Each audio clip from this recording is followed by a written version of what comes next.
The White House is laying out their plan for students and teachers to safely return to school amid the pandemic.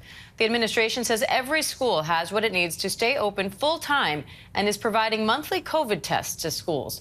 The CDC has also relaxed some of its guidelines, including eliminating its recommendation of quarantining following exposure to COVID-19 and dropping its suggestion that kids must, quote, test to stay if they aren't up to date on their shots. This all comes as we learn new variant-specific COVID-19 booster shots could be just a few weeks away. ABC News senior policy reporter Ann Flaherty and ABC News medical contributor and emergency medicine physician Dr. Darian Sutton are both here with more on this.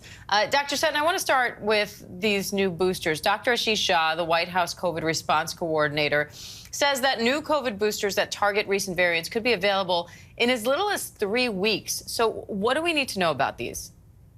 So these boosters are bivalent boosters. And so what that means is that they're programmed to target the initial COVID-19 variant that we saw at the beginning of the pandemic and the most recent Omicron variants responsible for the most recent surges. Studies have shown that patients who were given these vaccines had developed comparable antibodies that were protective against the BA4 and BA5 subvariants that we saw secondary to the most recent surges. Right now, it is likely that we'll see an advisory committee response as early as next month, which can then come with directions not only on getting boosters, but also 4 shots for all Americans. Now, and we've come a long way since the early days of the pandemic, remote learning, et cetera. So what is the White House doing to try to ensure that schools stay open this year, even as we still deal with COVID-19 and now face this monkeypox outbreak? Well, Diane, I think this year, there's no doubt this is a much easier feat for the White House. We're starting this year with vaccines available for everybody, including infants. So families are not going to have to make those tough choices.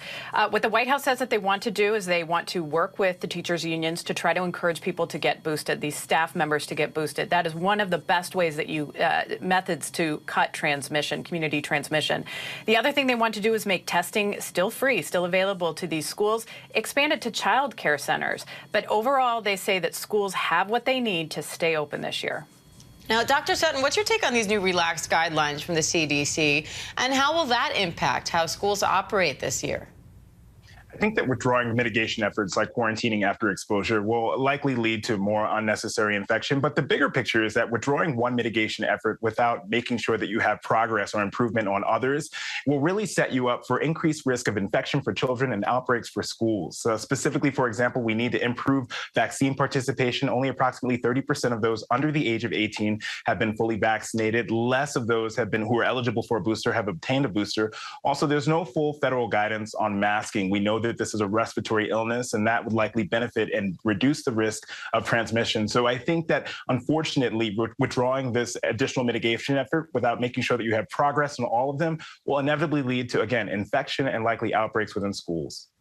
Now, and I also want to ask you about this historic FDA ruling approving over-the-counter hearing aids.